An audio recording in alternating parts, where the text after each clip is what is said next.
श्रावणात दर्शन घ्या 12 ज्योतिर्लिंगांचे, महादेवाच्या अद्भुत कहाण्या तुमचं नशीब बदलेल। नमस्कार मंडळी, आज आपण घेणार आहोत एक पवित्र, आध्यात्मिक आणि भक्तिमय प्रवास, महादेवाच्या 12 पवित्र ज्योतिर्लिंगांचा प्रवास, विशेषतः श्रावण महिन्याच्या पार्श्वभूमीवर। श्रावण महिना म्हणजे भोलेनाथाचा आवडता काळ।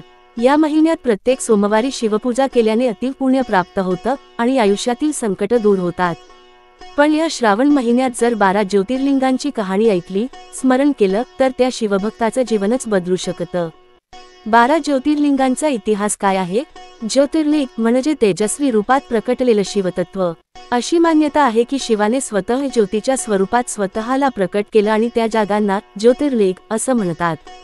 शिवपुराणात यांचा सविस्तर उल्लेख आहे। 1. सोमनाथ ज्योतिर्लिंग, गुजरात। शिवपुराणानुसार चंद्रदेवाने इथे तपश्चर्या केली होती। दक्ष प्रजापतीच्या श्रापामुळे चंद्राला क्षयरोग झाला होता। त्यातून मुक्त होण्यासाठी त्याने शिवाची उपासना केली आणि भोलेनाथाने त्याला आरोग्य दिलं। याच कारणाने इथे शिवलिंग सोमनाथ या नावाने पूजलं जातं। हे भारतातील सर्वात पहिलं ज्योतिर्लिंग आहे। अरब सागराच्या किनारी वसलेलं हे मंदिर अनेकदा परकीय आक्रमकांनी तोडलं, पण भक्तीने ते पुन्हा उभं राहिलं, हे श्रद्धेचं प्रतीक आहे। 2. मल्लिकार्जुन ज्योतिर्लिंग, आंध्र प्रदेश। हे मंदिर शिव व पार्वतीच्या सौहार्दाचं प्रतीक आहे। पार्वतीने शिवाशी विवाह केल्यावर हे दोघं श्रीशैल पर्वतावर वास करू लागले।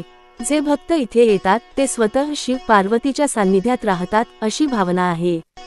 हे ज्योतिर्लिंग मुक्ती आणि कुटुंब सौख्य प्रदान करतो। 3. महाकालेश्वर, उज्जैन, मध्य प्रदेश। महाकाल म्हणजे काळावरही ज्याचा अधिपत्य आहे। उज्जैन नगरीत असलेलं हे ज्योतिर्लिंग मृत्यूच्या भीतीवर मात करतं। इथे केलेली पूजा मृत्यूनंतर मोक्ष प्रदान करणारी मानली जाते। भस्मारती ही येथे प्राचीन आणि वैशिष्ट्यपूर्ण परंपरा आहे, जिचा अनुभव घेणं अत्यंत अद्भुत असतं। 4. ओंकारेश्वर, मध्य प्रदेश। नर्मदा नदीच्या काठी वसलेलं हे ज्योतिर्लिंग ओमच्या आकाराचं आहे। दिव्य स्पंदनांनी भरलेलं हे स्थान ध्यानधारणा करणाऱ्यांसाठी आदर्श आहे। शिव आणि विष्णू यांच्यातील भांडणामुळे निर्माण झालेला ओंकार इथे प्रकट झाला, अशी कथा आहे। 5. केदारनाथ, उत्तराखंड। हिमालयाच्या कुशीत वसलेलं हे मंदिर पंचकेदारांपैकी प्रमुख। महाभारत युद्धानंतर पांडवांनी शिवाची क्षमा मागण्यासाठी इथे तपश्चर्या केली होती। अत्यंत कठीण आणि धाडसी यात्रा असूनही इथे पोहोचल्यावर भक्तांचं मन भक्तीने भरून जातं। 6. भीमाशंकर, महाराष्ट्र। सह्याद्रीच्या दाट जंगलात वसलेलं हे ज्योतिर्लिंग भीम राक्षसाच्या वधाची साक्ष देतं। येथे शिवाने भीम राक्षसाचा संहार केला।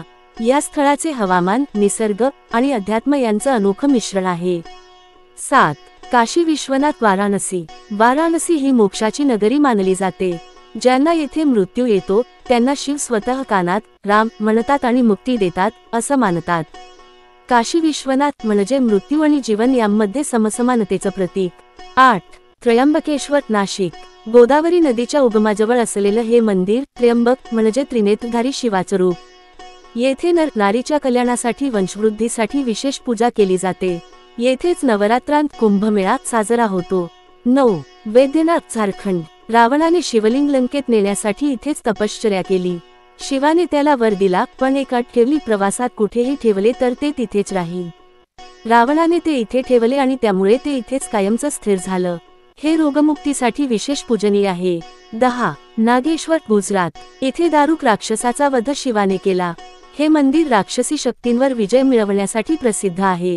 नागेश्वर म्हणजे सर्पांचा अधिपती, यामुळे हे मंदिर सर्पदोष निवारणासाठी पूजलं जातं।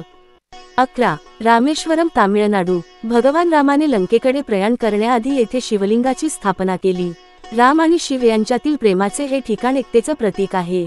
रामसेतू येथेच आहे, जे श्रीलंकेपर्यंत जातं। 12. घृष्णेश्वर, महाराष्ट्र, औरंगाबाद। हे शेवटचं ज्योतिर्लिंग। घृष्णा नावाच्या भक्त महिलेने आपल्या मृत पतीला भक्तीने पुन्हा जिवंत केलं, असं मानलं जातं। हे मंदिर पती पत्नीमधील प्रेम, सेवा आणि भक्तीचं प्रतीक आहे। श्रावण महिन्याचं महत्त्व। संपूर्ण श्रावण महिना शिवाच्या भक्तीचा उत्सव असतो। सोमवारी उपवास, बेलपत्र अर्पण, शिवमंत्र जप केल्याने पुण्यसंचय आणि नकारात्मकतेपासून मुक्ती मिळते। या महिन्यात 12 ज्योतिर्लिंगांचं स्मरण, नामस्मरण आणि कथा ऐकणं अत्यंत पुण्यदायक मानलं जातं। आपण बघितलं की भारतभर विखुरलेली ही 12 ज्योतिर्लिंग केवळ देवस्थान नाहीत, तर त्या जागी एक अनोखी आध्यात्मिक ऊर्जा आहे। श्रावण महिन्यात त्यांचं दर्शन, स्मरण, पूजन केल्यास जीवनात यश, समृद्धी आणि मोक्ष प्राप्त होतो.